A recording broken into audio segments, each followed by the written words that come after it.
Nenek, aku merasa tidak enak badan. Bolehkah aku tinggal di rumah saja hari ini? Aku menyentuh kening cucuku, Siti, dan mengizinkannya untuk tinggal. Aku pikir dia hanya butuh istirahat. Karena saat waktu makan siang, ketika aku sedang berganti pakaian di lantai atas, Siti mendengar bunyi kunci berputar di lubang pintu. Seseorang masuk ke dalam rumah. Seseorang yang seharusnya tidak ada di sana, mengintip pelan-pelan dari kamarnya, dengan jantung yang berdebar kencang sampai dia berpikir akan ketahuan. Cucuku melihat ayahnya sendiri, anakku, Joko, masuk. Dia melihat Joko menyelipkan sesuatu ke dalam saku mantelku yang tergantung di dekat pintu. Sesuatu yang kecil. Sesuatu yang berwarna putih. Sebelum pergi, dia berbicara di telepon dengan suara yang pelan namun jelas. Sudah beres, katanya. Malam ini kau bisa menghubungi polisi. Wanita tua itu tidak akan mengerti apa-apa. Siti membekap mulutnya agar tidak menjerit.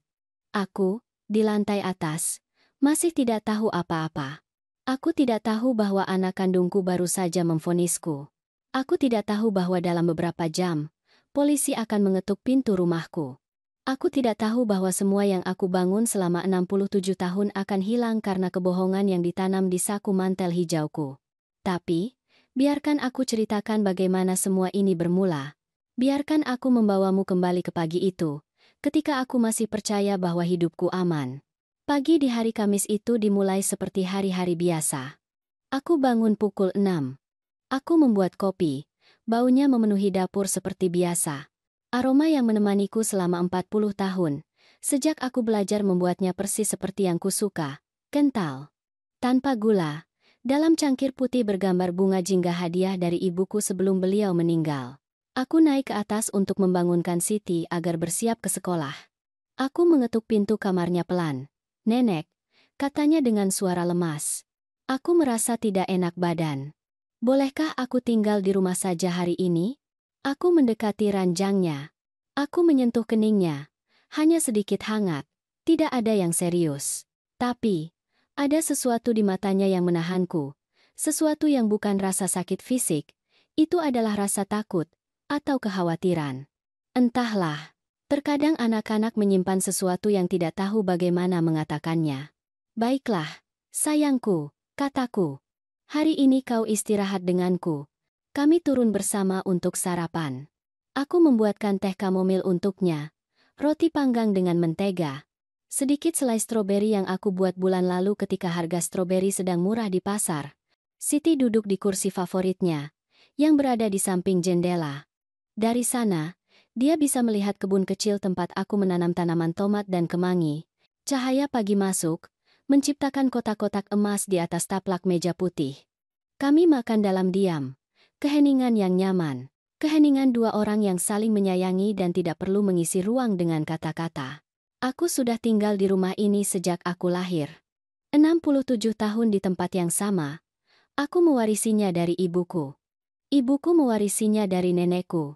Dinding kuning yang aku cat 20 tahun lalu masih terlihat bagus. Jam dinding yang berdentang setiap setengah jam sudah ada di sini lebih lama dariku. Rumah ini adalah seluruh hidupku. Di sini aku menikah. Di sini anakku, Joko, lahir. Di sini aku sendirian ketika suamiku meninggalkan kami. Joko saat itu baru berusia 3 tahun. Aku membesarkannya sendirian. Aku bekerja membersihkan rumah selama 20 tahun agar dia bisa sekolah, agar dia mendapatkan apa yang tidak pernah aku miliki, agar dia menjadi seseorang dalam hidup, dan dia berhasil. Dia lulus kuliah, mendapat pekerjaan yang bagus, menikah dengan wanita yang baik. Mereka memiliki Siti. Selama bertahun-tahun aku berpikir aku telah melakukan segalanya dengan benar, bahwa pengorbananku tidak sia-sia. Sampai 2 tahun lalu, istri Joko meninggal dalam kecelakaan lalu lintas. Setelah itu, semuanya berubah. Joko memintaku untuk menjaga Siti selagi dia bekerja. Tentu saja, kataku. Rumah ini punya banyak ruang.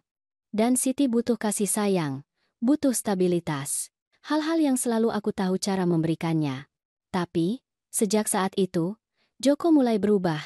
Dia mulai jarang mengunjungiku, berbicara lebih sedikit, menatapku dengan pandangan yang berbeda. 3 bulan lalu, dia datang membawa beberapa lembar surat. Ibu, Aku perlu ibu menandatangani ini, katanya kepadaku. Ini demi perlindungan ibu, agar jika sesuatu terjadi pada ibu, rumah ini akan berada di tangan yang tepat. Aku membaca surat-surat itu. Aku tidak mengerti semuanya. Tulisannya kecil-kecil dan mataku sudah tidak awas lagi. Tapi, ada sesuatu di dalam diriku yang menahan. Sebuah suara kecil yang berkata, "Tunggu. Jangan tanda tangani dulu." Dan aku tidak melakukannya. Joko kembali minggu berikutnya. Dan minggu depannya. Dan minggu depannya lagi. Selalu membawa surat yang sama. Selalu dengan desakan yang sama. "Ibu, lakukan ini demi Siti." Tapi, aku terus menolak menandatanganinya. Rumah ini sekarang bernilai mahal. Lingkungan ini menjadi tren. Mereka membuka kedai kopi dan toko-toko mewah di setiap sudut. Sebulan lalu, seorang pria mengetuk pintuku. Dia menawarkan $300.000 Amerika Serikat untuk properti ini. Aku bilang tidak. Rumah ini tidak dijual. Tidak akan pernah dijual. Di sini ada kenangan-kenanganku. Di sini ada hidupku. Aku tidak peduli berapa banyak uang yang mereka tawarkan kepadaku. Pagi itu, setelah sarapan, Siti membantuku mencuci piring. Lalu, dia pergi ke ruang tamu untuk menonton televisi. Aku tetap di dapur merapikan. Aku menyimpan cangkir-cangkir kerak, membersihkan meja, menyapu lantai. Setiap benda di tempatnya. Begitulah aku suka hidup, dengan keteraturan. Dengan ketenangan. Aku berpikir untuk membuat sop ayam untuk makan siang. Siti suka sekali sop ayam buatanku. Aku memberinya wortel, seledri, sedikit nasi. Aku membiarkannya masak perlahan sampai seluruh rumah beraroma lezat. Waktu hampir pukul 11 ketika aku memutuskan untuk naik dan berganti pakaian. Aku masih mengenakan daster tua berwarna krem yang aku pakai setiap pagi. Aku menaiki tangga perlahan. Lututku sudah tidak kuat lagi. Setiap anak tangga mengingatkanku bahwa aku sudah berusia 67 tahun. Bahwa tubuhku tidak lagi sama. Aku sampai di kamarku. Aku melepas daster. Aku memakai celana hitam dan blus abu-abu. Sesuatu yang nyaman untuk berada di rumah. Aku melihat diriku di cermin. Aku melihat seorang wanita tua. Kerutan di sekitar mata. Uban di seluruh rambut. Tangan dengan bintik-bintik penuaan. Tapi, aku juga melihat ketangguhan. Aku melihat seseorang yang selamat, yang membesarkan seorang anak sendirian, yang tidak pernah menyerah. Aku tidak tahu bahwa saat aku di atas melihat diriku di cermin, di bawah, di ruang tamu, Siti sedang mendengar sesuatu yang akan mengubah segalanya. Siti sedang duduk di sofa menonton film ketika dia mendengar suara itu. Suara yang seharusnya tidak ada di sana. Suara kunci berputar di lubang pintu utama. Dia langsung membeku. Neneknya ada di lantai atas. Siapa lagi yang punya kunci rumah? Hanya ayahnya. Tapi, ayahnya bekerja sampai pukul 6 petang. Dia tidak pernah datang pada jam segini. Tidak pernah. Jantung Siti mulai berdetak lebih cepat. Ada yang tidak beres. Dia segera mematikan televisi, bangkit dari sofa tanpa membuat suara. Dia berjalan berjingkat menuju pintu kamarnya yang ada di lantai bawah. Tepat di sebelah ruang tamu. Dia masuk. Meninggalkan pintu sedikit terbuka, cukup untuk bisa melihat. Dan kemudian dia melihatnya masuk. Ayahnya, Joko, mengenakan setelan kerja abu-abunya. Tapi, dia berjalan berbeda. Dia melihat ke sekeliling, seolah sedang melakukan sesuatu yang terlarang. Seolah dia tidak ingin terlihat.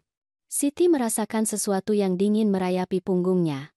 Ayahnya langsung menuju gantungan baju di dekat pintu. Di sana tergantung mantel hijau nenek, mantel tua yang nenek pakai di musim dingin. Joko memasukkan tangannya ke dalam saku mantel. Dia mengeluarkan sesuatu dari sakunya sendiri. Sesuatu yang kecil, sebuah kantong plastik putih kecil. Dia memasukkannya ke dalam saku mantel nenek. Siti tidak mengerti apa yang sedang terjadi, tapi dia tahu ini buruk, sangat buruk. Seluruh tubuhnya berteriak bahwa sesuatu yang mengerikan sedang terjadi. Joko mengeluarkan ponselnya, mendial sebuah nomor, menunggu. Kemudian dia berbicara pelan. "Sudah beres," katanya. "Malam ini kau bisa menghubungi polisi." Wanita tua itu tidak akan mengerti apa-apa. Siti merasa lantai menghilang di bawah kakinya. Polisi? Apa yang ayahnya taruh di mantel nenek? Mengapa seseorang akan menghubungi polisi? Tangannya gemetar. Dia membekap mulutnya agar tidak mengeluarkan suara. Air mata mulai mengalir di pipinya. Ayahnya sendiri, ayahnya. Pria yang seharusnya melindunginya, yang seharusnya melindungi nenek, sedang melakukan sesuatu yang mengerikan. Sesuatu yang tidak termaafkan. Ya, lanjut Yoko di telepon. Rumah itu akan kosong dalam waktu seminggu, paling lama 2 minggu. Tidak ada yang akan percaya pada wanita tua berusia 67 tahun dengan narkoba di sakunya. Dinas sosial akan mengambil anak itu. Dan aku akan mendapatkan rumahnya. $300.000 Amerika Serikat. Monica, dibagi 2 di antara kita. $150.000 Amerika Serikat untuk masing-masing. Cukup untuk memulai hidup baru. Siti menutup matanya. Narkoba. Ayahnya telah menaruh narkoba di mantel nenek. Dia akan membuat nenek ditangkap. Dia akan mengambil rumah ini. Dia akan menghancurkan segalanya. Dan dia, Siti, akan dibawa ke suatu tempat jauh dari satu-satunya orang yang benar-benar menyayanginya. Tidak. Dia mendengar ayahnya berkata. Dia tidak mencurigai apa-apa. Dia masih menolak menandatangani surat-surat itu. Tapi itu tidak penting lagi. Ketika dia ditangkap karena kepemilikan narkoba, dia akan kehilangan semua haknya. Seorang hakim akan memberiku rumah itu secara otomatis. Ini sempurna. Hening. Kemudian tawa. Tawa yang belum pernah didengar Siti sebelumnya. Dingin. Kosong. Sampai jumpa malam ini, kata Joko. Kau lakukan panggilan anonim pada pukul 9.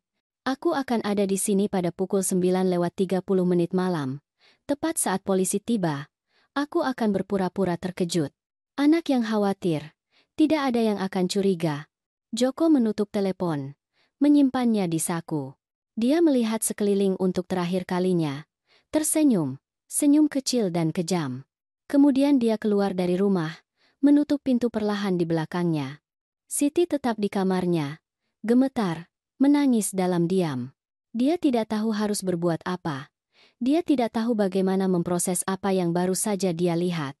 Ayahnya, pria yang mengantarnya ke sekolah ketika dia masih kecil, yang mengajarinya naik sepeda, yang memeluknya ketika dia mimpi buruk. Pria yang sama itu baru saja mengkhianati ibu kandungnya sendiri, wanita yang membesarkannya sendirian, yang mengorbankan segalanya demi dia. Siti menyeka air matanya, menarik napas dalam-dalam. Dia harus berpikir, dia harus melakukan sesuatu. Dia tidak bisa membiarkan ini terjadi. Nenek Edith adalah segalanya baginya. Setelah ibunya meninggal, nenek telah menerimanya, memberinya kasih sayang, rasa aman, sebuah rumah. Nenek membantunya mengerjakan pekerjaan rumah, memasak makanan kesukaannya, menceritakan dongeng sebelum tidur, mengajarinya memasak, menjahit, menjadi kuat. Dia tidak bisa kehilangan nenek. Tidak bisa. Dia keluar dari kamarnya dengan hati-hati, langsung menuju gantungan baju. Dia melihat mantel hijau itu. Tangannya gemetar ketika dia merogoh saku. Jari-jarinya merasakan sesuatu. Sebuah kantong plastik kecil. Dia mengeluarkannya. Ukurannya sebesar ibu jarinya. Di dalamnya ada bubuk putih. Siti tidak tahu banyak tentang narkoba, tapi dia pernah melihat hal-hal seperti ini di sekolah. Dia pernah mendengar cerita. Ini adalah kokain, atau sesuatu yang lebih buruk. Ayahnya menaruh ini di sana. Ayahnya akan membuat polisi menemukan ini. Ayahnya akan menghancurkan nenek. Dia menyembunyikan kantong itu di sakunya. Dia harus berpikir cepat. Dia harus menemukan cara untuk melindungi nenek. Tapi, bagaimana? Jika dia menceritakan apa yang dia lihat, nenek mungkin tidak akan percaya. Atau lebih buruk, nenek akan percaya tapi tidak tahu harus berbuat apa. Nenek itu kuat, tapi dia juga mudah percaya pada orang, terutama pada anaknya. Dia selalu membanggakannya. Joko anakku, katanya. Anakku yang pekerja keras. Anakku yang baik. Bagaimana mengatakan kepadanya bahwa anak yang baik itu sedang mengkhianatinya dengan cara yang paling buruk? Di lantai atas, Edith selesai berpakaian. Dia menuruni tangga perlahan. Siti sudah kembali ke sofa. Televisi menyala. Seolah tidak terjadi apa-apa. Tapi, Edith mengenalnya dengan baik. Dia melihat sesuatu yang berbeda pada cucunya.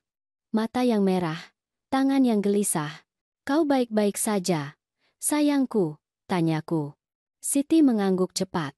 Ya, Nenek. Hanya filmnya saja yang sedih. Edith tidak yakin, tapi dia tidak memaksa. Terkadang anak-anak butuh ruang. Aku akan mulai menyiapkan makan siang, kataku. Sop ayam. Siti Mencoba tersenyum. Ya, Nenek. Aku suka sop, Nenek. Edith pergi ke dapur. Mengambil panci besar. Memanaskan air sampai mendidih. Mulai memotong sayuran, wortel, seledri, bawang. Pisau di atas talenan kayu menghasilkan suara berirama. Suara yang akrab. Suara yang selalu menenangkannya. Tapi, hari ini ada yang aneh di udara. Dia tidak tahu apa. Dia hanya merasa ada yang tidak beres. Dia melihat ke ruang tamu. Siti duduk diam. Terlalu diam. Dengan tatapan tertuju pada televisi tapi tanpa benar-benar melihat. Di ruang tamu, Siti berpikir. Berpikir begitu cepat sampai kepalanya sakit. Dia butuh rencana. Dia butuh bukti. Kata-katanya melawan kata-kata ayahnya tidak akan cukup. Tidak ada yang akan percaya pada seorang gadis 14 tahun. Dia butuh sesuatu yang lebih. Sesuatu yang konkret. Sesuatu yang tidak bisa disangkal. Dan kemudian dia mendapat ide. Ponselnya. Dia punya ponsel tua yang diberikan nenek tahun lalu. Tidak mewah, tapi ada kamera. Ada perekam suara. Jika ayahnya datang malam ini ketika polisi tiba, dia bisa merekamnya, merekam reaksinya, aktingnya. Dan mungkin, hanya mungkin, dia akan mengatakan sesuatu yang menjeratnya. Tapi, itu tidak cukup. Dia butuh lebih. Dia butuh panggilan itu. Panggilan yang akan dilakukan oleh wanita bernama Monica pada pukul 9 malam. Panggilan anonim yang melaporkan nenek. Jika dia juga bisa merekam panggilan itu, jika dia bisa membuktikan bahwa semuanya adalah rencana, maka mereka akan memiliki bukti nyata. Bukti yang tidak bisa diabaikan oleh polisi. Tapi, bagaimana merekam panggilan yang bahkan tidak akan masuk ke rumah ini? Monica akan menelepon langsung ke polisi. Siti terus berpikir. Ayahnya mengatakan dia akan datang pada pukul 9:30 malam, tepat ketika polisi tiba. Itu berarti polisi akan tiba sekitar jam itu. Yang berarti panggilan Monica akan dilakukan sedikit sebelumnya. Pukul 9 atau sedikit setelahnya. Cukup waktu bagi polisi untuk menerima laporan, memprosesnya, dan mengirim mobil patroli. Siti meraih ponselnya, mencari di internet. Bagaimana merekam panggilan? Bagaimana mendapatkan bukti? Bagaimana melindungi seseorang dari jebakan? Dia membaca artikel demi artikel, forum demi forum. Dan perlahan, sebuah rencana mulai terbentuk di benaknya. Makan siang berlalu dalam keheningan yang tegang. Aku menyajikan sop ayam di 2 mangkuk. Uap mengepul, menciptakan awan kecil di atas meja. Siti makan perlahan. Terlalu perlahan. Dia menggerakkan sendoknya tanpa minat. Hanya mencicipi sedikit. Aku mengamatinya dari sisiku di meja. Ada sesuatu yang salah dengannya.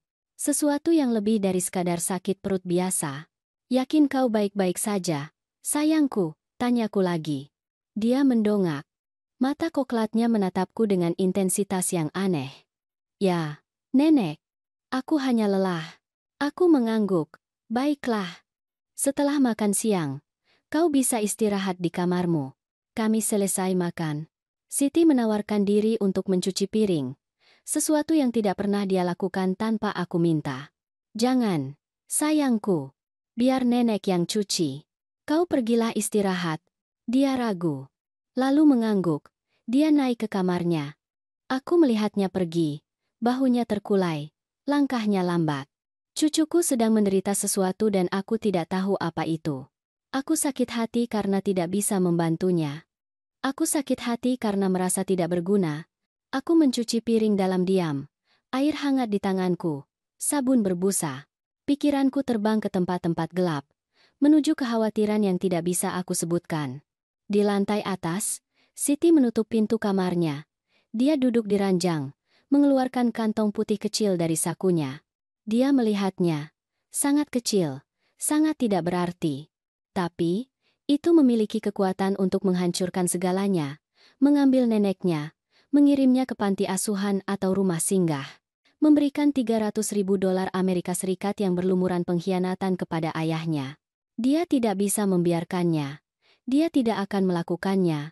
Dia menyimpan kantong itu di laci paling dalam dari lemari riasnya, di bawah pakaian musim dinginnya.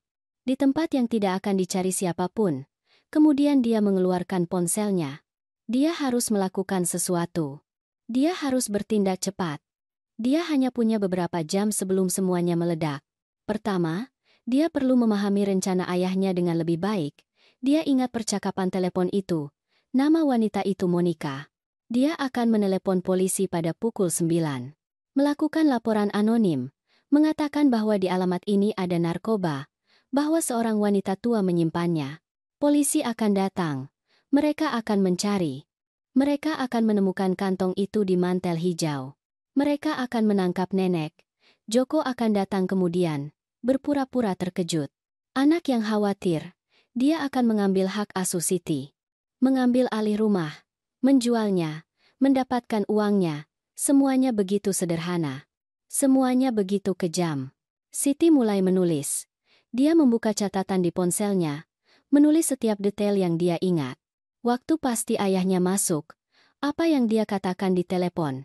Kata demi kata. Nama Monica. 300.000 dolar Amerika Serikat.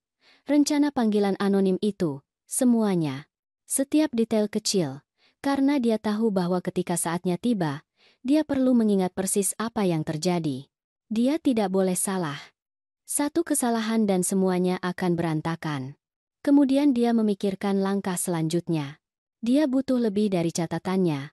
Dia butuh bukti nyata. Rekaman audio, video. Sesuatu yang nyata yang tidak bisa diabaikan polisi. Tapi, bagaimana? Ayahnya tidak akan kembali sampai malam. Dan ketika dia kembali, itu akan bersama polisi. Dia tidak akan mengatakan apapun yang menjerat di depan mereka. Dia akan menjadi anak yang sempurna. Khawatir tentang ibunya. Terkejut dengan narkoba. Dia akan berakting begitu baik sehingga Siti sendiri hampir akan percaya jika dia tidak melihat apa yang dia lihat. Kemudian dia memikirkan sesuatu. Ayahnya telah berbicara dengan Monica. Wanita itu ada. Wanita itu akan melakukan panggilan. Dan jika Siti bisa menemukan siapa Monica, mungkin dia bisa menghentikan panggilan itu, atau merekamnya. Atau sesuatu. Dia membuka laci meja samping tempat tidurnya. Mengambil sebuah buku catatan tua, mulai membuat daftar semua yang dia tahu tentang Monica. Pertama, dia kenal ayahnya. Kedua, dia terlibat dalam rencana itu. Ketiga, dia akan menerima 150.000 dolar Amerika Serikat. Keempat, dia akan menelepon polisi. Kelima, ayahnya mengatakan sampai jumpa malam ini, yang berarti Monica akan datang ke sini. Ke rumah ini. Malam ini. Siti merasa merinding. Monica akan datang. Dia akan berada di sini. Dan itu berarti sebuah kesempatan. Sebuah kesempatan untuk menghadapinya. Untuk merekamnya. Untuk membuatnya mengakui rencana itu. Tapi, itu berbahaya. Sangat berbahaya. Dia hanya seorang anak. Monica adalah orang dewasa. Orang dewasa yang bersedia melakukan kejahatan. Bersedia menghancurkan seorang wanita tua yang tidak bersalah demi uang. Apa yang akan menghentikannya untuk menyakiti seorang anak juga? Tapi, dia tidak punya pilihan. Dia tidak bisa pergi ke polisi sebelumnya. Dia tidak punya bukti. Hanya kata-katanya. Dan kata-katanya tidak berarti apa-apa tanpa bukti. Dia tidak bisa memberitahu nenek. Nenek akan takut. Mungkin akan menghadapi Joko. Dan dia akan menyangkal segalanya. Mengubah rencana. Melarikan diri. Tidak. Dia harus melakukan ini sendirian. Dia harus berani. Demi nenek. Demi mereka berdua. Di bawah. Aku selesai mencuci piring. Aku mengeringkan semuanya. Menyimpan setiap benda di tempatnya. Kemudian aku duduk di sofa ruang tamu. Menyalakan televisi.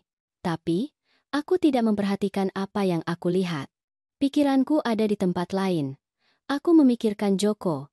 Tentang bagaimana dia telah berubah, tentang bagaimana dia mendesakku dengan surat-surat itu. Tentang bagaimana dia menatapku akhir-akhir ini, seolah aku adalah penghalang, seolah keberadaanku mengganggunya. Aku sakit hati memikirkan anakku sendiri seperti itu. Anak yang aku besarkan. Pria yang seharusnya menyayangiku selalu. Tapi, ada sesuatu di dalam diriku yang memperingatkan. Sesuatu yang tidak ingin aku dengar. Tapi tidak bisa aku abaikan. Aku ingat terakhir kali dia datang membawa surat-surat itu. 2 minggu lalu, dia masuk ke rumah dengan map coklat. Ibu, kita harus bicara. Dia duduk di depanku di meja yang sama ini. Membuka map itu. Aku perlu ibu menandatangani ini hari ini, katanya. Ini mendesak. Kenapa mendesak? Tanyaku. Karena aku perlu melindungi ibu. Melindungiku dari apa? Dia menghela napas. Frustrasi. Tidak sabar. Ibu sudah 67 tahun. Ibu tidak lagi muda. Jika sesuatu terjadi pada ibu, jika ibu sakit, jika ibu hilang akal, aku perlu bisa mengambil keputusan untuk ibu, demi kebaikan ibu. Demi kebaikan Siti. Aku membaca surat-surat itu lagi. Tertulis bahwa aku memberinya kuasa hukum atas semua propertiku, atas rumahku, atas rekening bankku, atas segalanya. Tertulis bahwa dia bisa mengambil keputusan medis untukku. Keputusan keuangan. Keputusan hidup. Dan aku tidak akan punya suara. Tidak punya hak untuk memilih. Aku akan sepenuhnya di bawah kendalinya. Aku tidak akan menandatangani ini, kataku kepadanya. Kenapa tidak? Karena aku tidak percaya pada ini. Ibu tidak percaya padaku? Pada surat-surat itu, Joko. Aku tidak percaya pada surat-surat itu. Dia berdiri. Marah. Ibu keras kepala. Wanita tua keras kepala yang tidak mengerti apa yang baik untuknya. Dan dia pergi. Menutup pintu dengan keras. Sejak saat itu dia tidak kembali. Tidak meneleponku. Tidak bertanya tentang Siti. Tidak ada. Seolah dia menghapus kami dari hidupnya. Dan aku bertanya-tanya apakah aku melakukan hal yang benar. Apakah ketidakpercayaanku dibenarkan atau apakah itu hanya ketakutan seorang wanita tua yang melihat hantu di tempat yang seharusnya tidak ada? Sekarang, duduk di sofaku, dengan televisi menyala menampilkan gambar yang tidak aku lihat, aku bertanya-tanya apakah naluriku telah mencoba memberitahuku sesuatu. Apakah suara kecil yang menahanku untuk menandatangani tahu sesuatu yang pikiran sadarku tidak mau terima? Jam berlalu perlahan. Sore berubah menjadi malam. Langit di luar menjadi gelap. Aku menyalakan lampu rumah. Siti turun sekitar pukul 6. Kau lapar? Tanyaku. Sedikit. Aku membuatkan roti lapis. Ham dan keju. Tidak ada yang rumit. Kami makan di depan televisi. Siti tetap diam. Aku juga. Masing-masing tenggelam dalam pikirannya sendiri. Masing-masing membawa rahasia yang tidak dibagikan. Dia tahu apa yang akan datang. Aku hanya merasa sesuatu yang buruk sedang mendekat. Pukul 7. Siti bilang dia ada pekerjaan rumah. Dia naik lagi ke kamarnya. Aku sendirian di ruang tamu. Di luar mulai turun hujan. Tetesan lembut memukul jendela. Suara itu selalu terasa menenangkan bagiku. Tapi, malam itu tidak. Malam itu, suara hujan terasa seperti peringatan. Sebuah tanda bahaya. Seolah langit sendiri tahu bahwa sesuatu yang mengerikan akan terjadi. Di atas, Siti tidak mengerjakan pekerjaan rumah. Dia sedang bersiap. Dia memeriksa ponselnya. Baterainya 100%. Bagus. Dia mencoba perekam suara. Berfungsi sempurna. Dia mencoba kamera. Berfungsi juga. Dia mengatur ponselnya ke mode senyap. Dia tidak boleh mengambil risiko ponselnya berbunyi pada waktu yang salah. Kemudian dia berpakaian serba hitam, celana hitam, hoodie hitam. Jika dia harus bersembunyi dalam bayangan, dia perlu menjadi tidak terlihat. Sekarang pukul 8. 1 jam lagi. 1 jam sebelum neraka dimulai. Siti duduk di ranjangnya. Menarik napas dalam-dalam. Tangannya gemetar. Dia takut. Sangat takut. Tapi, dia juga punya tekad. Tidak ada yang akan mengambil neneknya. Tidak ada yang akan menghancurkan rumahnya. Bahkan ayahnya sendiri. Terutama ayahnya sendiri. Karena dia seharusnya melindungi mereka. Dan sebaliknya, dia mengkhianati mereka. Dan itu tidak termaafkan. Pukul 8:30 malam. Bel pintu berbunyi. Aku bangkit dari sofa karena terkejut. Aku tidak mengharapkan siapapun. Aku melihat melalui jendela sebelum membuka. Itu Joko. Anakku berdiri di bawah hujan tanpa payung. Air membasahi setelan abu-abunya. Joko, kataku saat membuka pintu. Apa yang kau lakukan di sini? Halo, Ibu. Aku perlu bicara dengan Ibu. Dia masuk tanpa menunggu undangan. Mengusap air dari rambutnya. Meninggalkan jejak tetesan di lantai pintu masuk. Aku menatapnya bingung. Aku pikir kau marah padaku. Karena surat-surat itu. Dia tersenyum. Senyum yang aneh. Lupakan itu, Ibu. Aku datang untuk minta maaf. Ibu benar. Aku seharusnya tidak menekan Ibu. Sesuatu dalam suaranya terdengar tidak tulus. Tapi, dia anakku. Aku ingin percaya padanya. Aku ingin berpikir dia datang dengan damai. Ben, duduklah. Aku buatkan kopi. Kau basah. Dia menggeleng. Tidak, Ibu. Aku tidak mau kopi. Aku hanya mau bicara. Kami duduk di ruang tamu. Dia di kursi berlengan. Aku di sofa. Televisi masih menyala. Tapi aku mengecilkan suaranya. Joko menatapku dengan ekspresi yang tidak bisa aku pahami. Bagaimana kabar Siti? Tanyanya. Baik. Di atas sedang mengerjakan pekerjaan rumah. Bolehkah aku melihatnya? Nanti saja. Biarkan dia fokus. Di atas. Siti mendengar namanya. Dia mendengar suara ayahnya. Dia mengintip sedikit dari tangga. Dia melihat ayahnya duduk di ruang tamu bersama nenek. Ini terlalu cepat. Seharusnya dia datang pukul 9:30 malam. Mengapa dia datang 1 jam lebih awal? Ada yang tidak beres. Siti merasa panik. Rencananya berubah. Dan dia tidak siap. Dia meraih ponselnya. Menuruni tangga dalam diam. Dia berdiri di lorong mendengarkan. Siap merekam apapun yang bisa dijadikan bukti. Ibu, aku perlu meminta sesuatu, kata Joko. Apa saya anak? Aku butuh uang. Uang? Untuk apa? Aku punya utang. Utang besar. Jika aku tidak membayarnya segera, mereka akan menyakitiku. Berapa banyak yang kau butuhkan? 50.000 dolar Amerika Serikat. Aku membeku. 50.000 dolar Amerika Serikat. Itu hampir semua tabunganku. Uang yang aku simpan untuk keadaan darurat. Untuk masa tuaku. Untuk meninggalkan sesuatu kepada Siti ketika aku meninggal. Joko, aku tidak punya uang sebanyak itu tersedia. Ibu punya. Aku tahu. Ada di rekening tabungan ibu. Ibu bisa menariknya besok. Bagaimana kau tahu berapa banyak yang aku punya di rekeningku? Dia menjadi tegang. Aku tahu saja. Ibu, kumohon. Aku putus asa. Mereka orang jahat. Jika aku tidak membayar mereka, mereka akan menyakitiku. Mungkin mereka akan menyakiti Siti juga. Jantungku berdebar kencang. Siti dalam bahaya? Bisa jadi. Jika aku tidak membayar. Tapi, jika ibu memberiku uang, semuanya akan beres. Semuanya akan kembali normal. Aku menatap matanya. Mencari kebenaran. Mencari anakku. Tapi, apa yang aku lihat membuatku takut. Ada sesuatu yang dingin di tatapannya. Sesuatu yang penuh perhitungan. Sesuatu yang tidak aku kenali. Aku tidak bisa memberimu uang itu, Joko. Apa? Tidak seperti ini.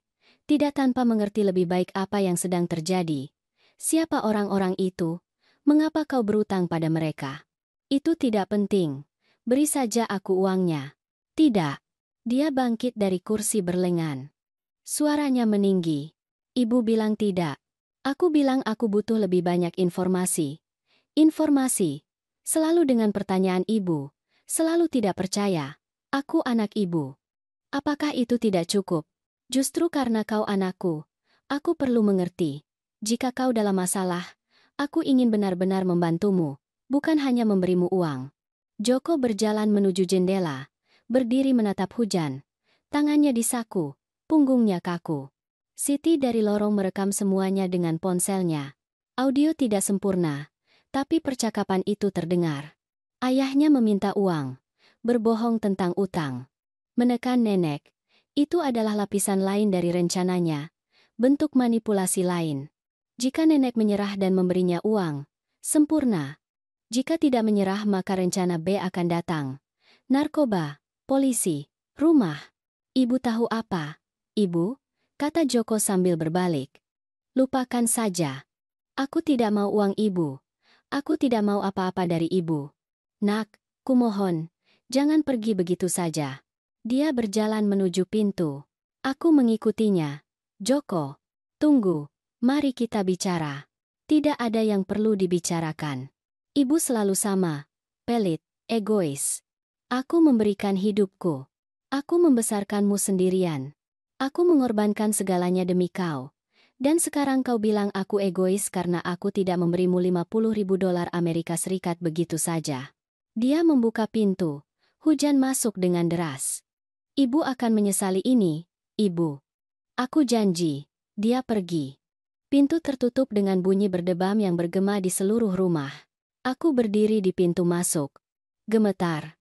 Bukan karena dingin, tapi karena takut. Kata-kata anakku terdengar seperti ancaman. Ibu akan menyesali ini. Apa maksudnya? Apa yang akan dia lakukan? Siti keluar dari lorong. Nenek. Nenek baik-baik saja?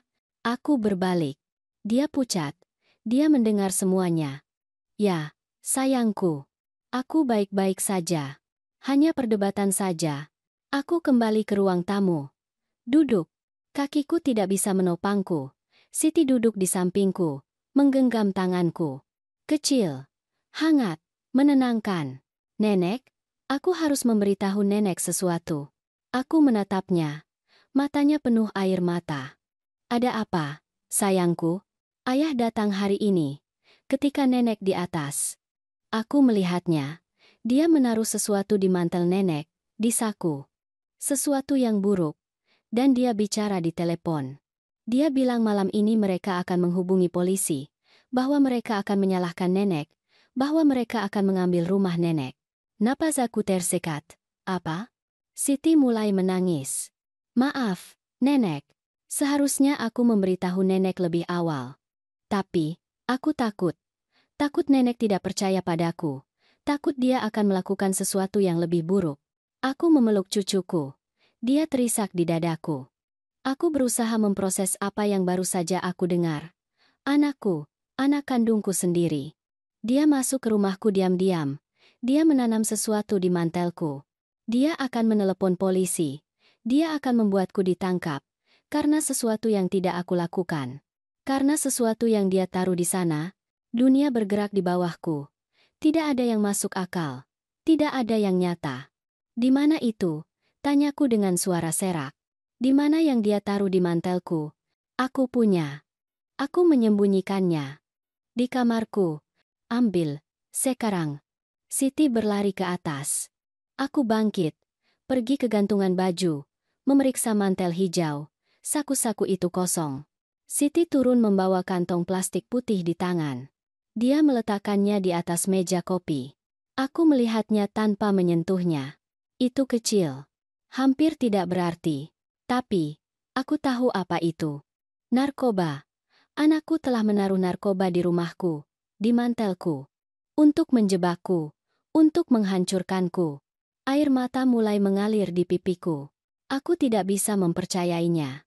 Aku tidak mau mempercayainya. Tapi, itu benar. Anakku telah mengkhianatiku dengan cara yang paling buruk. Apa yang akan kita lakukan, nenek? Tanya Siti. Suaranya kecil. Takut. Aku menarik napas dalam-dalam.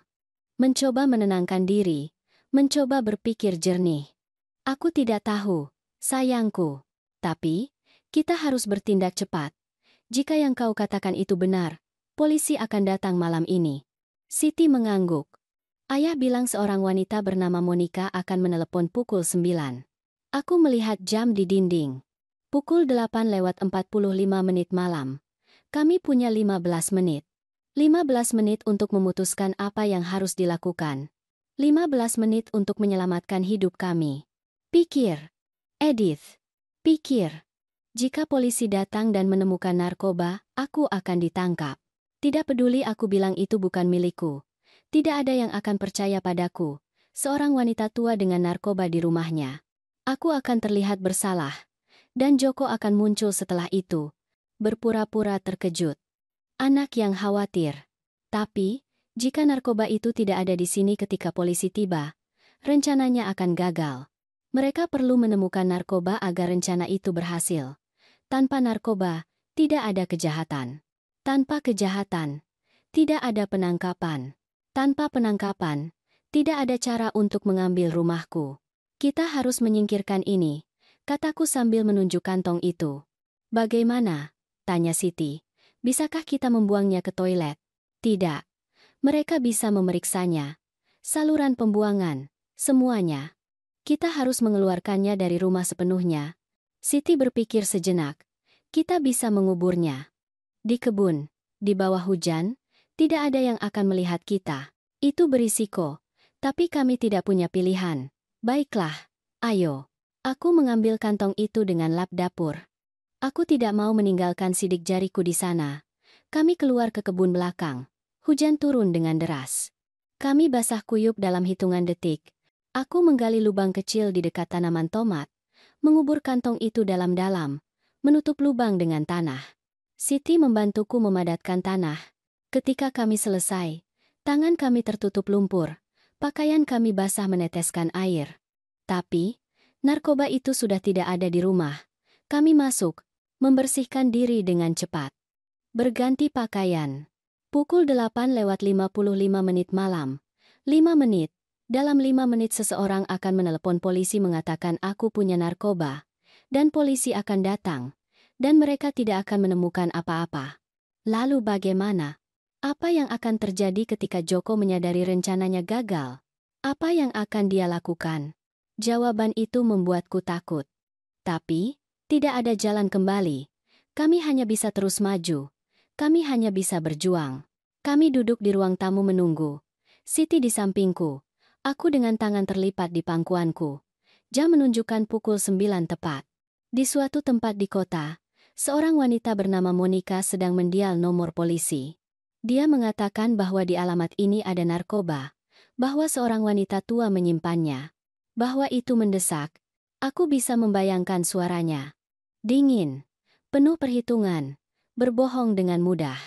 Dan polisi di seberang mencatat. Mengirim mobil patroli. Bersiap untuk datang dan menghancurkan hidupku. Menurut nenek, berapa lama mereka akan tiba? Tanya Siti. Suaranya bergetar. Aku tidak tahu, sayangku. 20 menit. Mungkin 30. Dia mengangguk. Nenek, aku takut. Aku juga. Tapi, kita akan baik-baik saja. Kita harus kuat. Kita harus percaya bahwa kebenaran akan terungkap. Siti menatapku dengan mata koklat yang sangat mirip denganku. Bagaimana kalau mereka tidak percaya pada kita? Bagaimana kalau mereka berpikir kita berbohong? Maka kita akan terus berjuang. Aku tidak akan membiarkan mereka mengambil apa yang menjadi milikku. Aku tidak akan membiarkan mereka menjauhkanmu dariku. Tidak akan pernah. Menit berlalu lambat. Setiap detik terasa seperti 1 jam. Di luar, hujan terus turun. Suara hujan memukul jendela adalah satu-satunya yang memecah keheningan.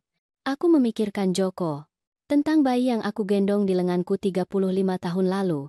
Tentang anak kecil yang memelukku ketika dia mimpi buruk. Tentang pemuda yang lulus kuliah berkat usahaku. Di mana anak itu hilang? Kapan dia berubah menjadi seperti ini? Kapan kasih sayang berubah menjadi keserakahan? Mungkin selalu seperti itu. Mungkin aku saja yang tidak mau melihatnya. Aku ingat momen-momen kecil selama bertahun-tahun. Momen yang pada saat itu tampak tidak berarti. Ketika dia berusia 10 tahun dan mencuri uang dari dompetku. Dia berbohong kepadaku. Dia bilang bukan dia. Tapi, aku menemukan uang kertas itu tersembunyi di kamarnya. Ketika dia berusia 17 tahun dan menabrak mobilku. Dia juga berbohong. Dia bilang orang lain yang menabraknya saat sedang diparkir. Tapi, seorang tetangga memberitahuku kebenarannya. Joko sedang balapan dengan teman-temannya. Selalu ada kebohongan. Selalu ada keegoisan. Tapi, aku membenarkannya. Dia masih muda. Dia akan dewasa. Dia akan berubah. Dia tidak pernah berubah. Pukul 9:25 malam. Kami mendengar sirene, jauh pada awalnya. Kemudian semakin dekat. Semakin dekat. Sampai mereka berhenti di depan rumahku. Lampu merah dan biru menerangi dinding ruang tamu. Siti menggenggam lenganku. Mereka datang. Ya, mereka datang. Aku menarik napas dalam-dalam. Aku berdiri, merapikan blusku. Aku bersiap untuk apa yang akan datang. Bel pintu berbunyi. Keras. Mendadak, aku membuka pintu. Dua polisi berdiri di bawah hujan. Seorang pria yang lebih tua berseragam dan seorang wanita muda di sampingnya. Selamat malam, Bu. Saya petugas Oscar Mendes. Kami menerima laporan tentang aktivitas mencurigakan di alamat ini. Bisakah kami masuk? Tentu saja. Petugas. Silakan masuk. Mereka masuk, mengusap air. Melihat sekeliling. Rumah itu rapi. Bersih. Seperti biasa. Ibu tinggal sendirian? Tanya petugas Oscar. Tidak. Saya tinggal bersama cucu saya. Dia berusia 14 tahun. Dia ada di ruang tamu. Ada orang lain? Tidak. Hanya kami berdua. Petugas itu mengangguk. Polisi wanita mengeluarkan buku catatan. Mulai membuat catatan.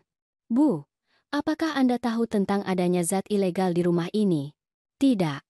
Tentu saja tidak. Saya tidak pernah punya yang seperti itu. Apakah Anda bersedia membiarkan kami mencari? Ya, cari apapun yang Anda butuhkan. Saya tidak punya apa-apa untuk disembunyikan. Kedua petugas itu saling pandang. Mereka tampak terkejut dengan kerjasamaku. Mungkin mereka mengharapkan perlawanan. Mungkin mereka mengharapkan kegugupan. Tapi, aku tenang. Karena aku tahu mereka tidak akan menemukan apapun. Narkoba itu terkubur di kebun di bawah hujan, di tempat yang tidak akan dicari siapapun. Mereka mulai mencari. Ruang tamu dulu. Mereka mengangkat bantal sofa, melihat di bawah perabotan. Tidak ada. Kemudian dapur. Mereka membuka lemari, memeriksa dapur, kulkas. Tidak ada. Mereka pindah ke ruang makan, ke kamar mandi, ke kamar tidur. Semuanya dengan teliti, semuanya dengan hati-hati. Aku mengikuti mereka. Siti tetap di ruang tamu. Duduk, diam. Dengan tangan di pangkuan. Sama seperti aku beberapa menit sebelumnya. Setengah jam kemudian, para petugas turun dari tangga. Kami tidak menemukan apa-apa, Bu, kata petugas Oscar. Dia tampak bingung. Mungkin itu panggilan palsu, lelucon yang kejam. Atau seseorang salah alamat. Aku menatap matanya langsung. Petugas. Boleh saya bertanya sesuatu? Tentu. Siapa yang menelepon? Saya tidak bisa memberikan informasi itu kepada Anda. Itu anonim. Tapi, seseorang mengatakan saya punya narkoba di sini. Seseorang berbohong. Seseorang ingin menyakiti saya. Tidakkah itu aneh bagi Anda? Petugas itu menghela napas. Ya, itu aneh. Saya akan melaporkan ini. Kami akan menyelidiki siapa yang menelepon. Jika seseorang mencoba menjebak Anda, kami akan mengambil tindakan. Para petugas Pergi. Aku menutup pintu di belakang mereka. Bersandar di pintu, kakiku gemetar. Siti berlari ke arahku. Memelukku. Kita berhasil, Nenek. Mereka tidak menemukan apa-apa. Ya, sayangku. Kita berhasil. Tapi, ini belum berakhir. Ketika Joko tahu, dia akan kembali. Dia akan marah. Dia akan ingin tahu apa yang terjadi, dan kita harus siap. Siti mengangguk. Aku merekam percakapan tadi. Ketika dia meminta uang, ada di ponselku. Bagus. Itu bisa berguna. Tapi, kita butuh lebih. Kita butuh bukti bahwa dia menaruh narkoba di sini. Seolah aku memanggilnya dengan kata-kataku. Kami mendengar kunci di pintu. Siti dan aku saling pandang. Itu dia. Joko masuk dengan amarah. Matanya mencari polisi lebih dulu. Tapi, mereka sudah pergi. Hanya kami. Apa yang terjadi? Tanyanya. Suaranya serak. Di mana mereka? Mereka pergi, kataku dengan tenang. Mereka tidak menemukan apa-apa, karena memang tidak ada. Dia mendekatiku. Wajahnya merah. Tinjunya terkepal. Itu tidak mungkin. Aku sendiri yang menaruhnya. Ada di mantel ibu. Di saku mantel hijau. Keheningan yang mengikuti begitu pekat. Berat, Joko menyadari apa yang dia katakan. Apa yang baru saja dia akui. Dia mencoba mundur. Maksudku. Aku pikir. Seseorang memberitahuku. Tidak, Joko. Kau mengatakannya dengan jelas. Kau yang menaruhnya. Kau membawa narkoba ke rumahku. Kau menghubungi polisi. Atau menyuruh seseorang menelepon. Semuanya untuk mengambil rumahku. Untuk merampokku. Ibu kandungmu sendiri. Dia mundur selangkah. Tidak seperti itu. Ibu salah paham. Wanita tua gila. Aku tidak salah paham. Dan aku tidak sendirian. Siti mendengar kau pagi ini. Dia melihatmu masuk. Dia melihatmu menaruh kantong itu di mantelku. Dia mendengarmu bicara di telepon dengan Monica. Joko menatap Siti. Siti menatapnya kembali. Tanpa rasa takut.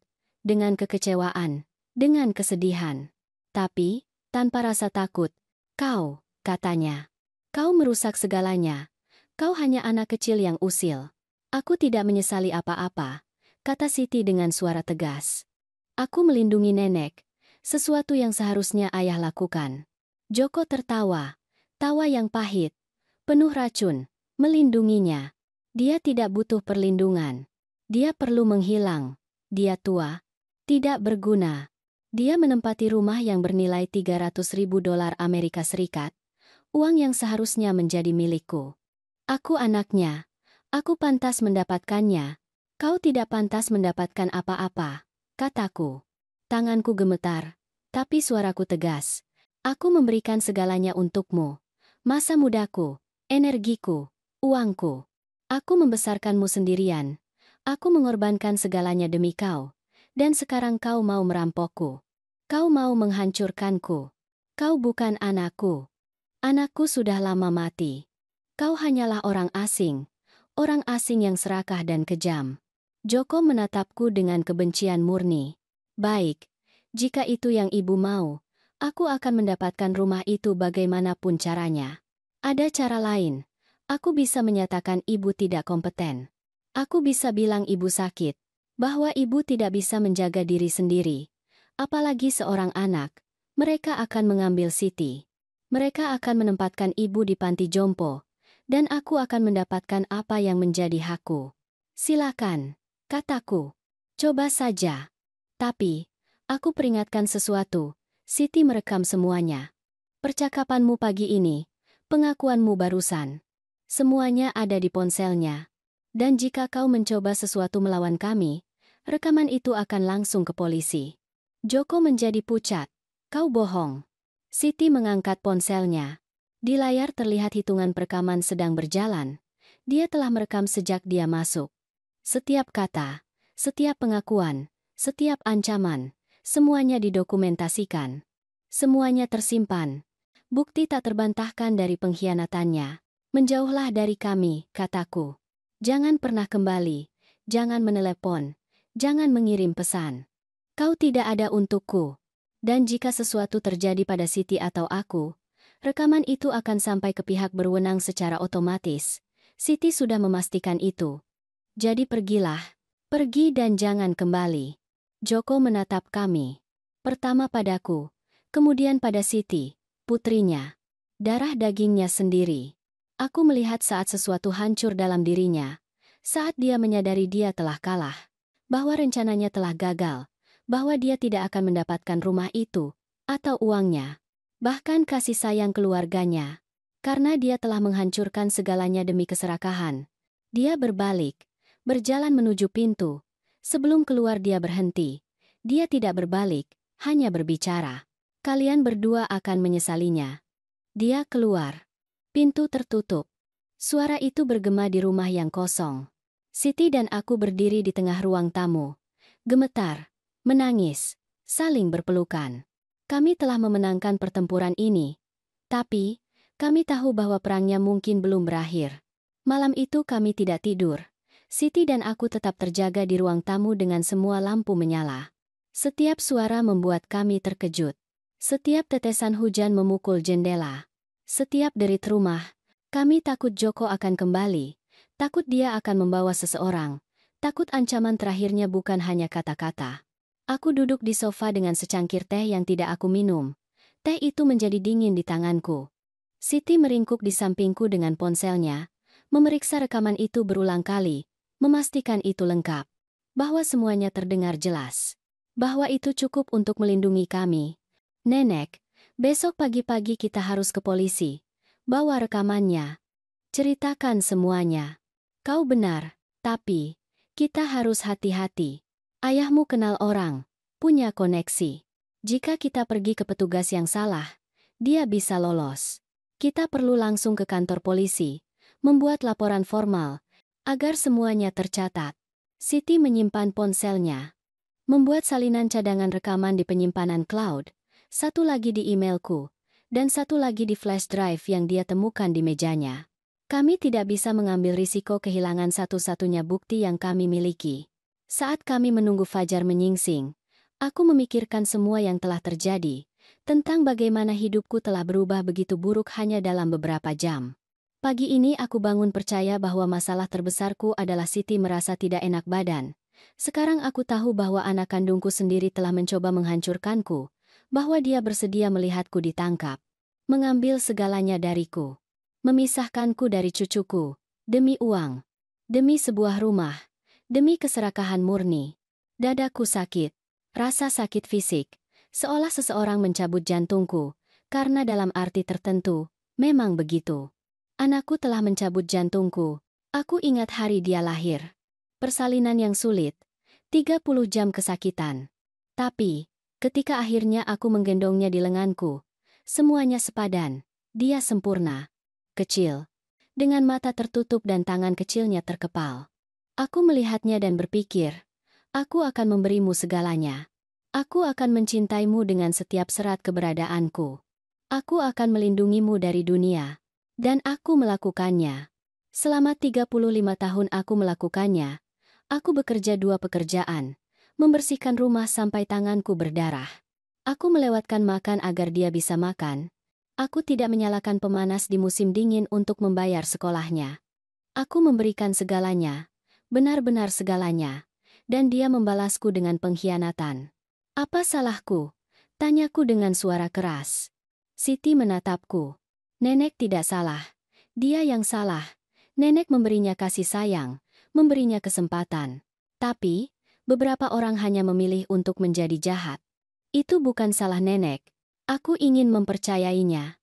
Tapi, keraguan menggerogoti. Mungkin aku memanjakannya. Mungkin aku memberinya terlalu banyak. Atau terlalu sedikit. Mungkin aku seharusnya lebih tegas. Atau lebih menyayangi. Mungkin jika ayahnya tidak meninggalkan kami, semuanya akan berbeda. Mungkin Joko butuh sosok ayah. Seseorang yang mengajarinya menjadi pria sejati. Pria yang bermartabat. Dengan nilai-nilai. Dengan rasa hormat.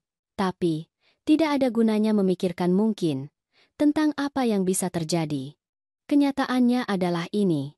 Anakku telah mengkhianatiku, dan aku harus melindungi diriku. Melindungi Siti. Memastikan dia tidak bisa menyakiti kami lagi. Langit mulai cerah sekitar pukul 6 pagi. Hujan sudah berhenti. Burung-burung mulai bernyanyi di luar. Hari baru. Hari yang akan kami hadapi bersama. Kami bangun, mandi, berpakaian bersih. Aku membuat kopi kental, roti panggang. Sarapan sederhana, tapi diperlukan. Kami butuh kekuatan untuk apa yang akan datang. Pukul 7:30 pagi, kami keluar dari rumah. Kami naik taksi ke kantor polisi pusat. Itu adalah bangunan besar dari beton abu-abu. Dingin, mengintimidasi. Tapi, kami masuk dengan kepala tegak. Kami mendekati meja resepsionis. Seorang petugas muda duduk di belakang meja yang penuh kertas. Selamat pagi. Ada yang bisa saya bantu? Saya perlu membuat laporan, kataku, terhadap anak saya, atas percobaan penipuan, atas konspirasi, atas percobaan menjebak saya dengan narkoba yang dia tanam sendiri di rumah saya. Petugas itu mendongak, menatap kami lebih cermat. Kapan ini terjadi? Kemarin. Dan kami punya bukti. Rekaman audio, saksi. Petugas itu membawa kami ke ruangan kecil. Kami duduk di depan meja logam. Dia mengeluarkan formulir. Perekam. Mulai mengajukan pertanyaan. Kami menceritakan semuanya. Dari awal. Sejak Siti merasa tidak enak badan dan memutuskan tinggal di rumah. Sampai kunjungan Joko pagi itu. Narkoba yang dia tanam. Percakapan telepon yang Siti dengar. Panggilan anonim ke polisi. Kunjungan petugas Oscar. Kembalinya Joko, pengakuannya, semuanya. Setiap detail. Petugas itu membuat catatan. Ekspresinya berubah. Dari skeptis menjadi terkejut. Dari terkejut menjadi marah. Anda punya rekaman itu? Tanyanya. Siti mengeluarkan ponselnya, menunjukkan file-file itu kepadanya. Petugas itu mendengarkannya. Dalam diam. Dengan penuh perhatian. Ketika selesai, dia menghela napas. Ini serius. Sangat serius. Anak Anda melakukan beberapa kejahatan. Kepemilikan dengan maksud untuk distribusi, meskipun itu ditanam. Konspirasi untuk melakukan penipuan. Panggilan palsu ke polisi. Intimidasi. Ancaman. Dia bisa menghadapi hukuman penjara bertahun-tahun. Aku merasakan ada benjolan di tenggorokanku. Penjara bertahun-tahun. Anakku, di penjara. Sebagian diriku ingin menghentikan semuanya, melupakan apa yang terjadi. Memaafkannya, membiarkannya pergi. Tapi, bagian yang lebih kuat dariku tahu bahwa aku tidak bisa, bahwa aku harus terus maju. Demi Siti. Demi diriku. Demi semua wanita yang telah dikhianati oleh anak kandung mereka dan tidak punya keberanian untuk melaporkannya. Saya ingin melanjutkan laporan ini, kataku. Suaraku tidak bergetar. Aku sudah memutuskan. Petugas itu mengangguk. Saya akan menghubungi seorang detektif. Dia akan mengambil pernyataan resmi Anda. Kami juga butuh lokasi narkoba itu. Kami menguburnya, kata Siti. Di kebun. Di bawah tanaman tomat. Kami bisa tunjukkan tepatnya di mana. Petugas itu menelepon. Beberapa menit kemudian, seorang pria yang lebih tua berpakaian sipil masuk. Detektif Ramirez. Dia memperkenalkan diri. Kami menceritakan kisah itu lagi. Kali ini lebih rinci. Detektif itu mengajukan pertanyaan spesifik. Pukul berapa tepatnya anak Anda masuk? Tangan mana yang dia gunakan untuk memasukkan narkoba ke mantel? Berapa menit dia berada di rumah? Bisakah Anda jelaskan persis apa yang dia katakan di telepon? Kami menjawab semuanya sebaik mungkin. Siti sangat akurat. Dia ingat setiap detail, setiap kata, setiap gerakan. Ingatan fotografisnya menyelamatkan kami. Detektif itu terkesan. Kau sangat jeli, nak, katanya padanya. Suatu hari kau bisa menjadi detektif. Siti hanya tersenyum sedikit, kilatan bangga di tengah rasa sakit. Detektif itu mengatakan dia akan mengirim tim untuk mengambil narkoba itu, bahwa mereka akan menganalisis sidik jari di kantong itu, bahwa mereka akan menyelidiki Monica, bahwa mereka akan mencari catatan panggilan anonim itu, bahwa mereka akan membangun kasus yang kuat terhadap Joko. Tapi, dia juga memperingatkan kami, ini akan sulit bagi Anda. Sidang keluarga selalu begitu. Anak Anda akan punya hak untuk membela diri. Dia akan menyewa pengacara. Dia akan mencoba membalikkan keadaan. Dia akan mengatakan Anda menjebaknya, bahwa rekaman itu diedit, bahwa Siti berbohong. Anda harus siap untuk itu. Anda harus kuat. Kami siap, kataku. Kami sudah kuat sepanjang hidup kami. Ini tidak akan berbeda. Detektif itu tersenyum. Senyum sedih, tapi penuh pengertian. Saya tahu, Bu. Saya melihatnya di mata Anda. Kami keluar dari kantor polisi 3 jam kemudian. Kami kelelahan, secara fisik dan emosional. Tapi, kami juga merasakan sesuatu yang mirip dengan kelegaan. Kami telah mengambil langkah pertama. Kami telah membuat laporan. Keadilan sekarang sedang bergerak. Kami tidak tahu berapa lama waktu yang dibutuhkan. Kami tidak tahu apa yang akan terjadi.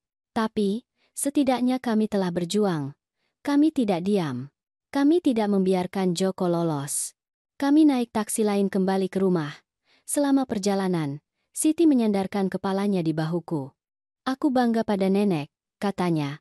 Atas keberanian nenek, aku memeluknya. Aku juga bangga padamu, sayangku. Kau menyelamatkan kami. Jika kau tidak ada di rumah kemarin, jika kau tidak mendengar, jika kau tidak bertindak, sekarang aku akan berada di sel. Dan kau di rumah singgah. Terima kasih sudah berani. Kami sampai di rumah pada tengah hari. Rumah itu terlihat berbeda, lebih cerah, lebih tenang. Seolah dengan melaporkan Joko, kami telah melepaskan sesuatu yang gelap yang telah hidup di dinding ini.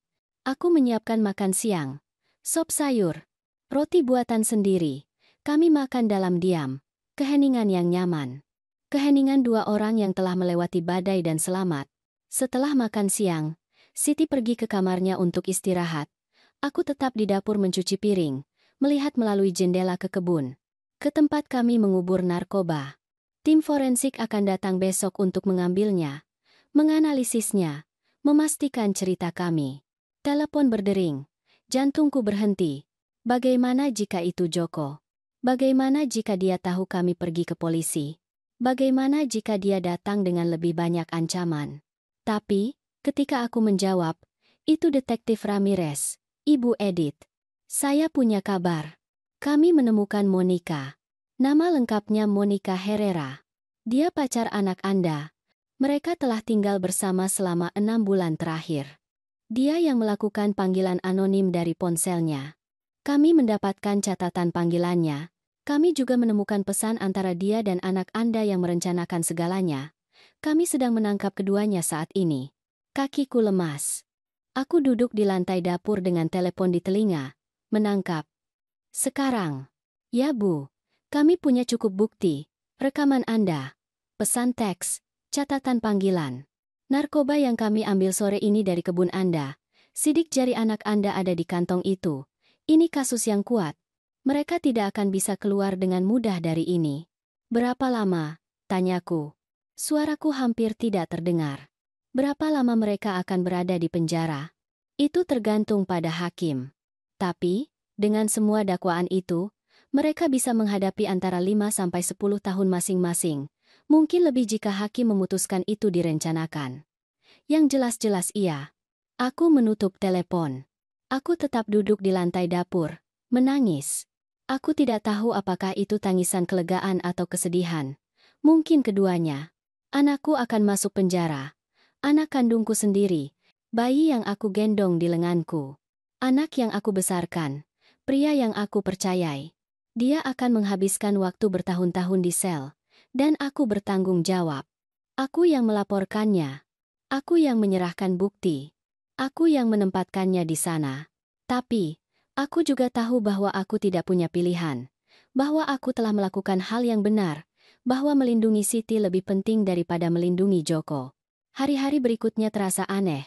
Rumah itu tenang, tapi aku tidak. Siti kembali ke sekolah. Aku melanjutkan rutinitasku. Menyiapkan sarapan. Membersihkan. Memasak. Menyiram tanaman. Semuanya sama. Semuanya berbeda. Karena sekarang setiap kali aku melihat telepon, aku mengharapkan kabar. Setiap kali bel pintu berbunyi, jantungku berdebar kencang. Aku hidup dalam penantian yang konstan. Menunggu detektif menelepon. Menunggu mereka memberitahuku apa yang akan terjadi pada Joko. Menunggu semua ini berakhir. Seminggu setelah penangkapan, aku menerima telepon dari Detektif Ramirez. Ibu Edith, saya perlu Anda datang ke kantor polisi. Ada sesuatu yang perlu Anda ketahui. Aku pergi sendirian. Siti ada di sekolah dan aku tidak mau mengkhawatirkannya lebih dari yang diperlukan. Detektif itu menerimaku di kantornya. Aku duduk di depan mejanya yang penuh map dan kertas. Joko ingin bicara dengan Anda, katanya. Dia ditahan menunggu sidang. Dia bilang dia perlu bertemu Anda. Dia perlu menjelaskan sesuatu. Aku menggeleng. Saya tidak mau melihatnya. Saya tidak punya apa-apa untuk dikatakan padanya. Begitu juga dia pada saya. Detektif itu menghela napas. Saya mengerti. Tapi, ada hal lain. Monica bekerja sama dengan kami. Dia memberikan informasi. Dia bilang semuanya adalah ide anak Anda. Bahwa dia dimanipulasi. Bahwa dia hanya mengikuti perintah. Dia mencoba mengurangi hukumannya. Dan kalian percaya padanya. Tanyaku. Sebagian. Pesan-pesan menunjukkan bahwa mereka berdua merencanakan segalanya bersama, tapi, benar bahwa Joko yang memimpin. Dia punya informasinya. Dia tahu rutinitas Anda. Dia tahu berapa nilai rumah itu. Monica hanyalah kaki tangannya. Aku merasakan sesuatu yang pahit di mulutku. Anakku tidak hanya mengkhianatiku. Dia telah menyeret orang lain ke dalam rencananya. Dia telah merusak orang lain. Sidang akan berlangsung dalam 2 bulan. Lanjut detektif itu. Anda harus bersaksi. Anda dan Siti. Anda harus menceritakan semuanya di depan hakim, di depan Joko, di depan pengacara yang akan mencoba meragukan cerita Anda. Mereka akan mengatakan Anda menjebaknya, bahwa rekaman itu diedit, bahwa Siti berbohong. Anda harus siap untuk itu. Anda harus kuat. Saya tidak tahu, kataku jujur. Tapi, kami akan tetap melakukannya, karena itu hal yang benar. Detektif itu mengangguk. Saya akan menugaskan seorang pekerja sosial untuk Anda, seseorang yang bisa membantu Siti memproses ini. Dia terlalu muda untuk menanggung beban sebanyak ini. Ada juga kelompok pendukung untuk korban penipuan keluarga. Itu bisa membantu Anda berbicara dengan orang lain yang melewati hal serupa. Aku keluar dari kantor polisi merasa beban dunia ada di pundakku. 2 bulan. 2 bulan sampai sidang. 2 bulan hidup dengan kecemasan ini. Menunggu. Mempersiapkan diri untuk menghadapi Joko di pengadilan. Harus menghidupkan kembali semuanya lagi. Di depan orang asing. Di depannya. Aku tidak tahu apakah aku akan punya kekuatan. Tapi, aku harus menemukannya. Demi Siti. Demi diriku. Demi semua ibu yang telah dikhianati dan perlu tahu bahwa mereka bisa bertahan. Bahwa mereka bisa terus maju. Bahwa mereka bisa kuat bahkan ketika semuanya berantakan. Malam itu aku menceritakan kepada Siti tentang sidang, tentang apa yang harus kami lakukan. Dia mendengarkan dalam diam. Kemudian dia berkata, "Aku bisa melakukannya, Nenek. Aku akan mengatakan yang sebenarnya. Aku tidak takut padanya, tidak lagi. Aku memeluknya. Cucuku yang berani, cucuku yang kuat." Dia baru berusia 14 tahun, tapi dia menunjukkan lebih banyak keberanian daripada banyak orang dewasa. Dia telah menyelamatkanku. Dia telah menyelamatkan kami berdua. Dan sekarang kami akan menghadapi apapun yang datang. Bersama-sama. 2 bulan berlalu perlahan. Beberapa malam aku tidak bisa tidur. Aku terjaga memikirkan Joko. Tentang bagaimana kami sampai pada titik ini. Tentang semua tanda yang aku abaikan selama bertahun-tahun. Tentang semua kali aku membenarkan perilakunya. Keegoisannya. Kebohongannya. Aku selalu menemukan alasan. Dia lelah, dia stres. Dia baru kehilangan istrinya. Tapi, kebenarannya adalah Joko selalu seperti ini. Aku saja yang tidak mau melihatnya, karena melihatnya berarti menerima bahwa aku gagal sebagai seorang ibu. Bahwa anak yang aku besarkan bukanlah orang yang aku pikirkan. Tapi, seiring waktu aku mulai mengerti sesuatu. Aku tidak gagal. Aku telah melakukan semua yang aku bisa dengan apa yang aku miliki. Aku memberinya kasih sayang, pendidikan, nilai-nilai, kesempatan. Tapi, pada akhirnya setiap orang memilih siapa dirinya. Joko memilih keserakahan, memilih pengkhianatan, memilih uang di atas keluarga. Dan itu bukan salahku. Itu pilihannya, tanggung jawabnya. Bukan milikku. Hari sidang tiba. Aku mengenakan pakaian terbaikku. Gaun abu-abu sederhana, sepatu hitam yang nyaman. Siti mengenakan gaun hijau tua yang aku beli untuk pesta. Kami terlihat rapi, terhormat, kuat. Kami naik taksi ke gedung pengadilan. Itu adalah bangunan besar. Kolom putih, tangga marmer, lorong panjang dan dingin. Kami duduk di bangku di luar ruang sidang, menunggu dipanggil. Jantungku berdebar sangat kencang sampai aku pikir semua orang bisa mendengarnya. Akhirnya kami dipanggil. Kami masuk ke ruangan itu besar. Dengan bangku kayu, podium tinggi tempat hakim berada, meja untuk pengacara. Dan di sana, di salah satu meja, ada Joko. Aku melihatnya dan sesuatu di dadaku hancur. Dia terlihat berbeda, lebih kurus, lebih pucat. Dengan kantung mata yang dalam. Dia mengenakan jas yang kebesaran, seolah dia kehilangan berat badan dalam beberapa minggu ini. Tatapan kami bertemu sesaat. Aku melihat sesuatu di matanya. Penyesalan? Malu? Aku tidak tahu. Aku memalingkan wajah. Aku tidak bisa menatapnya. Belum. Sidang dimulai. Pengacara berbicara. Mereka menyajikan bukti, menunjukkan rekaman. Pesan. Bukti forensik. Semuanya ada di sana, jelas. Tak terbantahkan. Kemudian aku dipanggil untuk bersaksi. Aku berjalan menuju podium dengan kaki gemetar. Aku meletakkan tanganku di atas Alkitab. Aku bersumpah untuk mengatakan yang sebenarnya, dan aku melakukannya. Aku menceritakan ceritaku. Dari awal, tanpa menangis, tanpa ragu, dengan suara yang tegas, karena itu adalah kebenaran. Dan kebenaran tidak perlu dihiasi. Kemudian Siti dipanggil. Cucuku berjalan menuju podium dengan kepala tegak, menjawab setiap pertanyaan dengan jelas. Dengan berani, dia menatap ayahnya langsung ke mata saat menceritakan bagaimana dia melihatnya masuk ke rumah, bagaimana dia mendengarnya berkonspirasi, bagaimana dia merekam pengakuannya. Dia tidak gemetar. Dia tidak menangis. Dia luar biasa. Pengacara Joko mencoba membingungkannya, membuatnya ragu. Tapi, dia tidak menyerah. Dia mempertahankan ceritanya, tegas, konsisten. Benar. Sidang berlangsung selama 3 hari. 3 hari kesaksian, bukti, pengacara berdebat. Joko duduk diam menatap lantai. Dia tidak pernah berbicara. Tidak pernah bersaksi untuk membela diri. Pengacaranya mencoba berargumen bahwa itu adalah momen keputusasaan, bahwa utang telah mendorongnya melakukan sesuatu yang mengerikan, bahwa dia sangat menyesal. Tapi, buktinya terlalu jelas.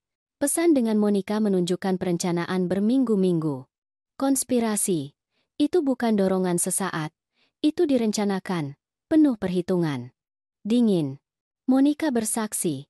Dia naik ke podium sambil menangis, meminta maaf, mengatakan bahwa Joko telah memanipulasinya, bahwa dia mencintainya, bahwa dia akan melakukan apa saja untuknya.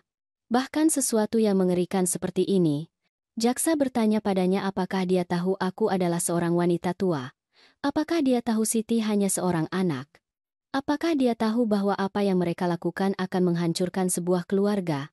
Dia mengangguk untuk semuanya. Menangis lebih keras. Mengatakan dia menyesal, bahwa dia berharap bisa memutar waktu kembali. Tapi, tidak bisa, kerusakan sudah terjadi. Konsekuensinya tidak terhindarkan. Pada hari ketiga, hakim memberikan putusannya. Kami semua berdiri. Hakim itu seorang pria tua, berambut abu-abu, kacamata tebal. Ekspresi serius. Dia melihat surat-surat di depannya. Kemudian dia menatap Joko. Bapak Joko Vargas, katanya dengan suara berat, telah dinyatakan bersalah atas konspirasi untuk melakukan penipuan. Kepemilikan zat terlarang dengan maksud untuk distribusi penipuan. Intimidasi, panggilan palsu kepada pihak berwenang. Dan penyalahgunaan keuangan terhadap orang dewasa yang lebih tua. Ini adalah kejahatan serius. Kejahatan yang menunjukkan kurangnya nilai-nilai moral secara total. Pengkhianatan terhadap orang yang paling mencintainya. Ibu kandungnya sendiri. Hakim berhenti sejenak. Ruangan itu benar-benar sunyi. Saya telah membaca cerita Anda, lanjutnya. Saya telah melihat bukti. Saya telah mendengar kesaksian. Dan saya harus mengatakan bahwa ini adalah salah satu kasus yang paling mengganggu yang pernah saya lihat dalam 30 tahun saya sebagai hakim. Anda tidak hanya mencoba merampok ibu Anda mencoba menghancurkannya. Anda mencoba membuatnya ditangkap karena kejahatan yang tidak dia lakukan. Anda mencoba memisahkannya dari cucunya. Semua demi uang, demi sebuah rumah, demi keserakahan. Dan Anda melakukannya tanpa penyesalan. Tanpa ragu. Merencanakannya selama berminggu-minggu dengan kaki tangan Anda. Joko masih menundukkan kepala. Tidak bergerak, tidak bereaksi. Hakim melanjutkan. Oleh karena itu, saya menjatuhkan hukuman 8 tahun penjara, tanpa kemungkinan pembebasan bersyarat selama 4 tahun pertama. Selain itu, akan ada perintah penahanan permanen terhadap ibu dan putri Anda. Anda tidak boleh mendekati mereka. Anda tidak boleh menghubungi mereka. Anda tidak akan memiliki hak apapun atas properti ibu Anda. Hukuman ini berlaku segera. Dia memukul palu di atas meja. Suara itu bergema di seluruh ruangan. 8 tahun.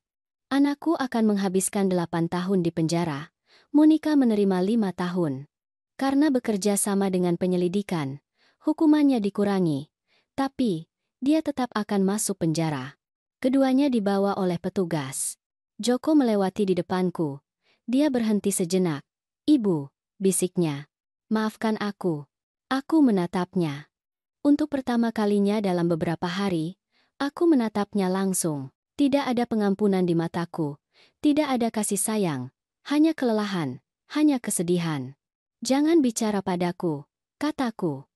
Jangan pernah bicara padaku lagi. Dia mengangguk.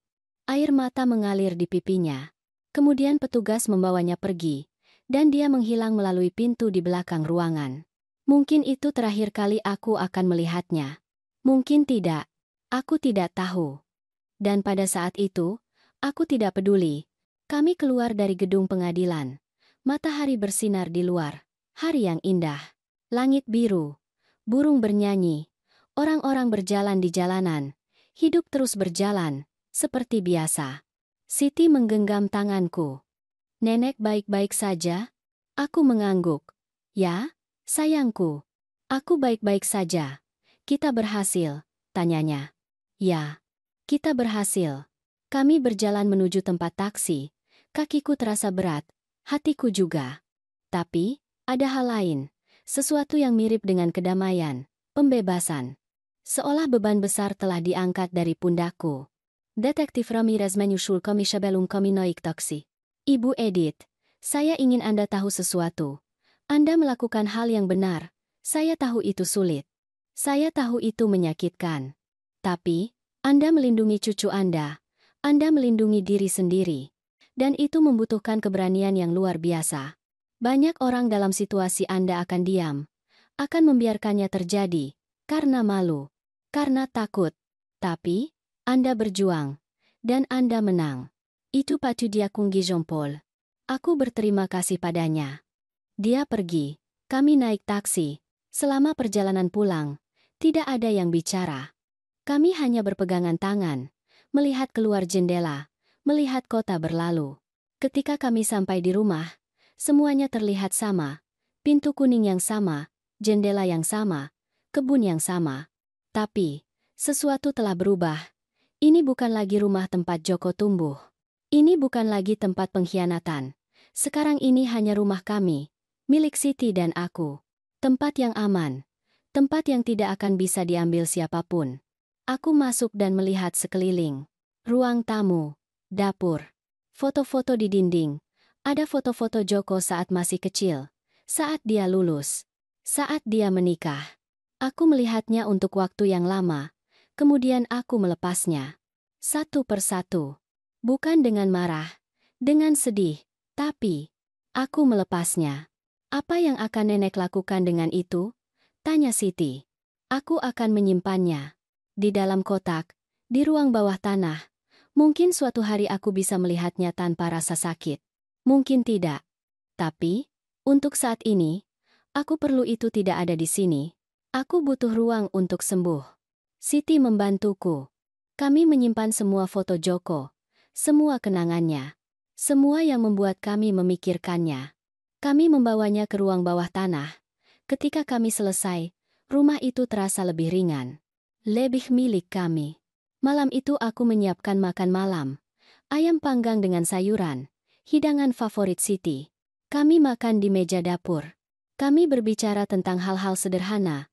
Tentang sekolah, tentang pekerjaan rumah, tentang teman Siti yang mengundangnya ke pesta ulang tahun. Hal-hal normal, hal-hal sehari-hari, dan rasanya menyenangkan. Rasanya seperti kembali hidup. Setelah makan malam, Siti membantuku mencuci piring. Kemudian kami menonton film bersama di ruang tamu, sebuah komedi. Kami tertawa, benar-benar tertawa. Untuk pertama kalinya dalam beberapa minggu, ketika Siti pergi tidur, aku sendirian di ruang tamu. Aku mematikan televisi, duduk dalam keheningan.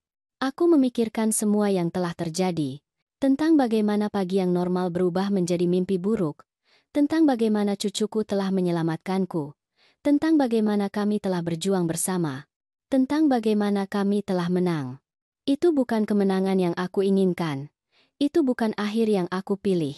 Tapi, itu adalah keadilan. Dan itu adalah kedamaian. Dan untuk saat ini, itu sudah cukup. 6 bulan berlalu sejak sidang. 6 bulan membangun kembali hidup kami. Belajar hidup tanpa takut. Tanpa menunggu seseorang mengetuk pintu dengan niat buruk. Tanpa memeriksa saku mantelku setiap pagi. Tanpa melihat ke belakang bahu. Rumah itu kembali terasa seperti rumah. Bukan seperti medan perang. Siti berkembang. Nilainya meningkat. Dia punya teman baru. Bergabung dengan klub drama sekolah. Aku melihatnya tampil dalam sebuah drama bulan lalu. Dia memerankan seorang detektif yang memecahkan misteri. Dia sempurna dalam peran itu. Alami, percaya diri, cerdas. Aku juga berubah. Aku mulai pergi ke kelompok pendukung seperti yang disarankan detektif Ramirez kepadaku. Ibu-ibu lain yang telah dikhianati oleh anak-anak mereka.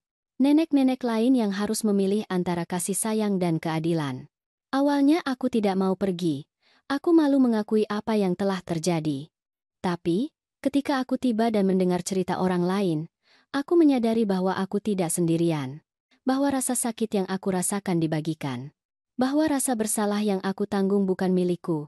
Seorang wanita bernama Gloria telah kehilangan rumahnya karena anaknya memalsukan tanda tangannya. Seorang wanita lain bernama Yasmin dipukul oleh anaknya ketika dia menolak memberinya uang. Cerita yang mengerikan. Tapi, juga cerita tentang kelangsungan hidup. Tentang wanita yang terus maju.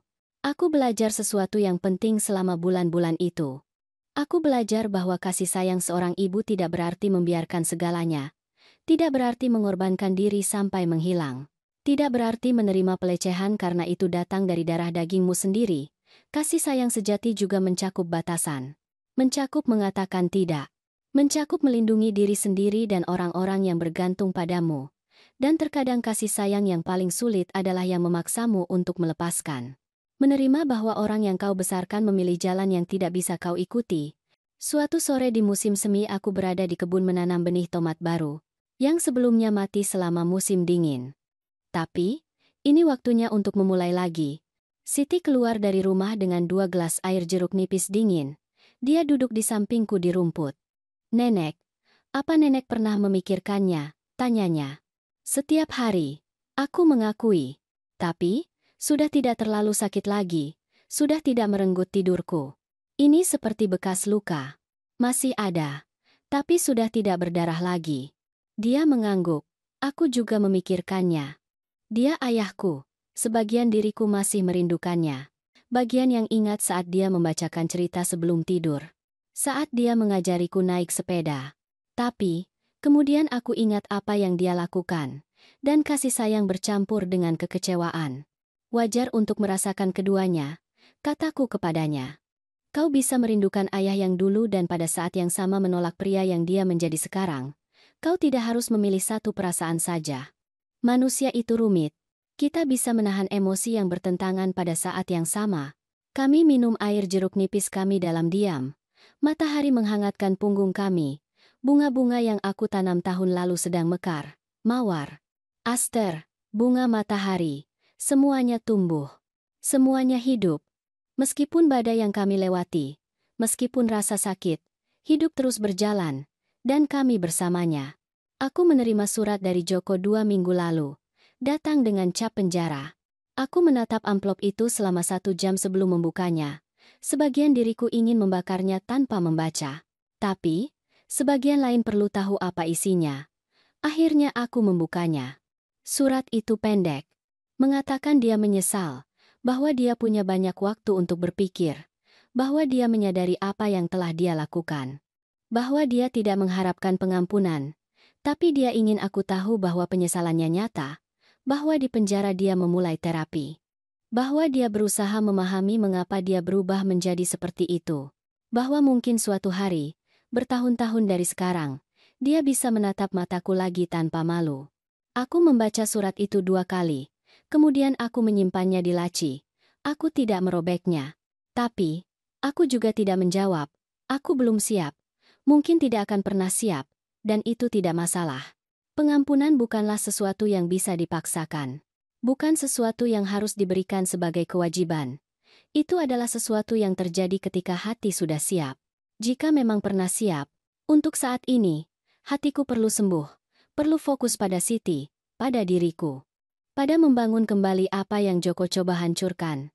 Aku mengubah surat wasiatku. Aku pergi ke pengacara lain, menjelaskan seluruh situasi kepadanya. Kami menyusun dokumen baru, jelas, spesifik. Rumah itu akan menjadi milik Siti ketika aku meninggal.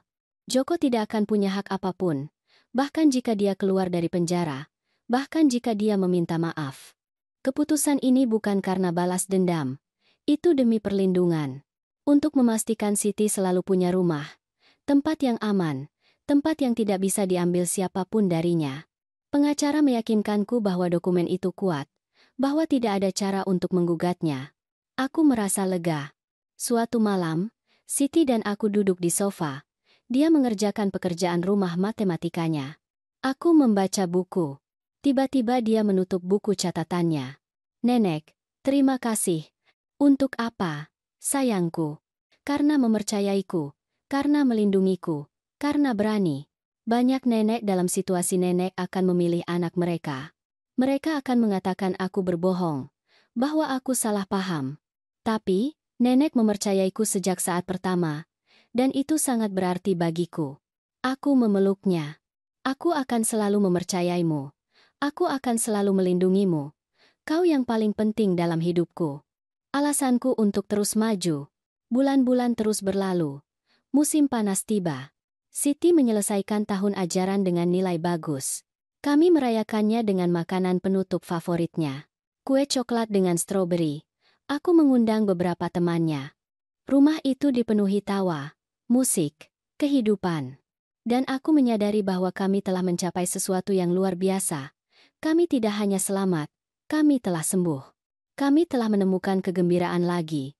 Meskipun semuanya, meskipun pengkhianatan, meskipun rasa sakit, kami masih di sini, lebih kuat, lebih bersatu, lebih bijaksana. Suatu sore di bulan Agustus aku duduk di teras. Siti pergi ke rumah temannya. Aku punya rumah untuk diriku sendiri. Langit diwarnai jingga dan merah muda. Matahari terbenam itu indah. Aku memikirkan seluruh perjalanan yang telah kami lalui. Sejak pagi yang mengerikan itu, ketika Siti bilang dia merasa tidak enak badan, ketika tanpa disadari dia menyelamatkanku dari jebakan yang bisa menghancurkanku. Aku memikirkan bagaimana seorang gadis 14 tahun punya lebih banyak keberanian daripada banyak orang dewasa. Bagaimana dia menghadapi ayahnya sendiri untuk melindungiku. Bagaimana kasih sayangnya padaku lebih kuat daripada rasa takutnya. Dan aku memikirkan diriku. Wanita yang dulu aku dan wanita yang aku menjadi sekarang. Sebelum semua ini, aku naif. Aku percaya buta. Terutama pada anakku. Aku percaya bahwa darah lebih kental dari segalanya. Bahwa kasih sayang keluarga tidak bisa dipatahkan. Tapi, aku belajar bahwa terkadang darah berbohong. Bahwa terkadang kasih sayang keluarga bersifat sepihak. Bahwa percaya itu baik, tapi memverifikasi itu perlu. Bahwa melindungi diri sendiri bukanlah keegoisan. Itu adalah kelangsungan hidup. Dan bahwa mengatakan tidak kepada seorang anak yang menyakitimu tidak membuatmu menjadi ibu yang buruk. Itu menjadikanmu ibu yang bijaksana.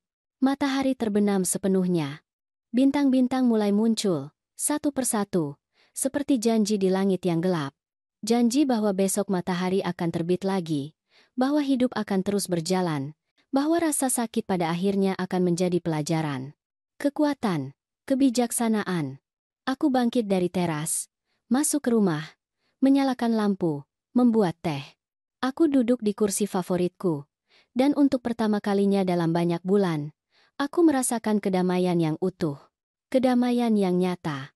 Kedamaian yang datang dari mengetahui bahwa aku melakukan hal yang benar, bahwa aku melindungi apa yang harus aku lindungi, bahwa aku selamat dari apa yang harus aku selamatkan. Siti tiba 1 jam kemudian. Masuk sambil tersenyum. Dia menceritakan tentang sorenya, tentang lelucon dengan temannya, tentang rencana untuk tahun ajaran berikutnya. Aku mendengarkannya dengan penuh perhatian, dengan kasih sayang, dengan rasa syukur karena memilikinya, karena menjadi neneknya, karena berbagi hidup ini dengannya. Ketika dia pergi tidur, aku tetap terjaga sebentar lagi. Aku melihat sekeliling rumah, dinding kuning, jam yang menunjukkan pukul 11 malam, tanaman di jendela, semuanya di tempatnya. Semuanya dalam damai. Ini adalah rumahku, tempat tinggalku, dan tidak ada yang akan mengambilnya dariku, tidak akan pernah.